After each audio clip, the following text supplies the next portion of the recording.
নির্বাচন কমিশনের সক্ষমতা বৃদ্ধি করা দরকার। রিটার্নিং অফিসার, সহকারী রিটার্নিং অফিসার, আমরা বলেছি নির্বাচন কমিশনের দক্ষ যে জনবল আছে সেখান থেকেও এটা নিয়োগ দেওয়া যায় কিনা বিবেচনা করা। জনপ্রশাসন ক্যাডারের পাশাপাশি অন্যান্য ক্যাডারেরও দক্ষ অভিজ্ঞ যেসব কর্মকর্তারা আছেন সেখান থেকেও রিটার্নিং অফিসার, সহকারী রিটার্নিং অফিসার নিয়োগ দেওয়া যায় কিনা এগুলোকে সক্রিয়ভাবে এটাকে বিবেচনার মধ্যে আনা। 3 নম্বর আমরা যেটা বলেছি, আমরা দেখেছি যে পোলিং এজেন্ট সংগ্রহ করবার জন্য নানা ধরনের প্রতিষ্ঠান, নানা ব্যাংক, নানা জায়গায় নির্বাচন কমিশন একজনের ধর্ণা দেওয়া হচ্ছে। আমরা খুব পরিষ্কার করে বলতে চাই, এটা প্রিজাইডিং অফিসার বলি, সহকারী প্রিজাইডিং অফিসার বলি, অথবা বিপুল সংখ্যক যে পোলিং অফিসার, যেসব প্রতিষ্ঠানের ব্যাপারে কোনো বিতর্ক নেই, কোনো প্রশ্ন নেই, যারা নানাভাবে যাদের ব্যাপারে কোনো সমালোচনা নেই, তুলনামূলকভাবে যাদের একটা নিরপেক্ষতা আছে, পেশাদারিত্ব আছে, এরকম প্রতিষ্ঠান বা সংস্থাগুলোর কাছ থেকে আমরা মনে করি পোলিং অফিসার সেখানে নিয়োগ দেওয়া দরকার।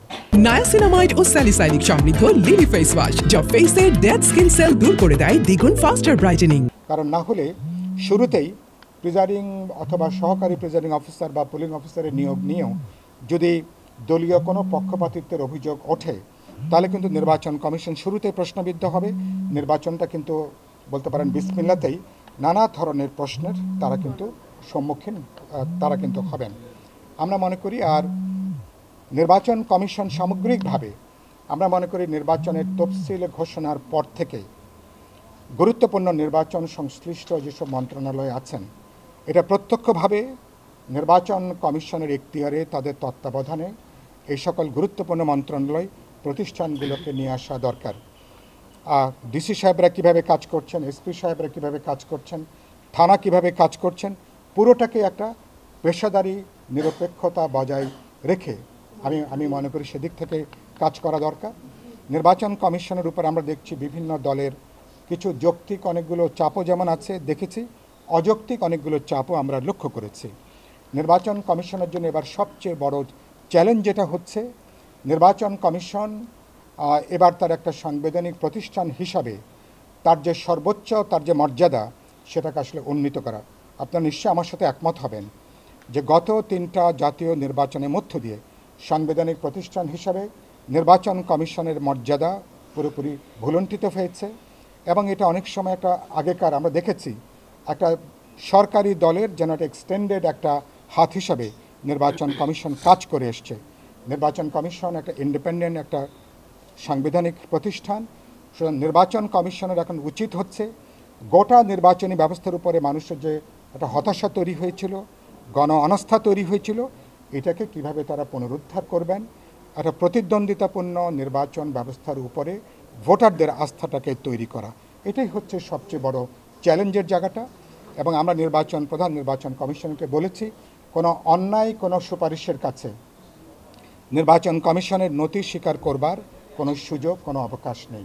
সুতরাং নির্বাচন কমিশন অতীতের অভিজ্ঞতা থেকে দক্ষতা, যোগ্যতা এবং পেশাদারিত্ব, অবাধ, নিরপেক্ষ, বিশ্বাসযোগ্য, প্রতিদ্বন্দ্বিতাপূর্ণ নির্বাচন যাতে নিশ্চিত হতে পারে।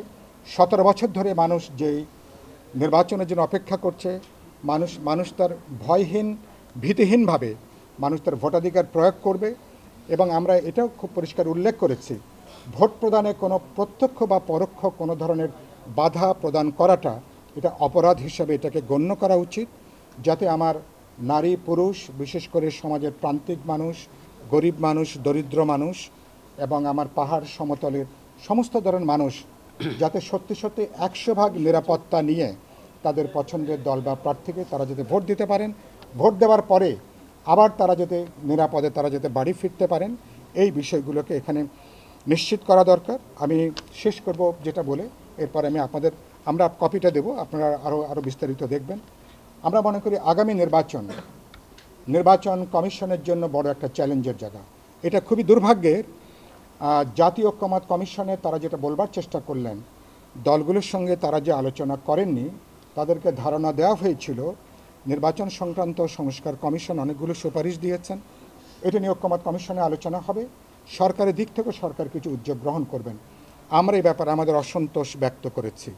আমরা বলেছি বাস্তবে ঐক্যমত্য কমিশনের তো আমি নিজে বিপ্লবী ওয়ার্কার্স পার্টির প্রতিনিধিরা ধারাবাহিকভাবে আমরা আলোচনা অংশ নিয়েছি, কিন্তু বাস্তবে কোনো এজেন্ডা আকারে নির্বাচন ব্যবস্থার সংস্কারের ব্যাপারে, বিশেষ করে আরপিও আচরণবিধির ব্যাপারে আসলে ঐক্যমত কমিশনে সুনির্দিষ্টভাবে কোনো আলোচনাই হয়নি। সরকার থেকে তারা কি ব্যবস্থা নিয়েছেন এটা এখনও পর্যন্ত আমাদের কাছে দৃশ্যমান নয়। সুতরাং এটা বলে নির্বাচন কমিশনের দায়টাকে এড়িয়ে যাওয়াটা ঠিক হয়নি। আমরা মনে করি এখনও সময় আছে, আমাদের হাতে যে সময় আছে, আমরা মনে করি গোটা নির্বাচন ব্যবস্থাটা একটা যৌথ অর্কেস্ট্রার মতন।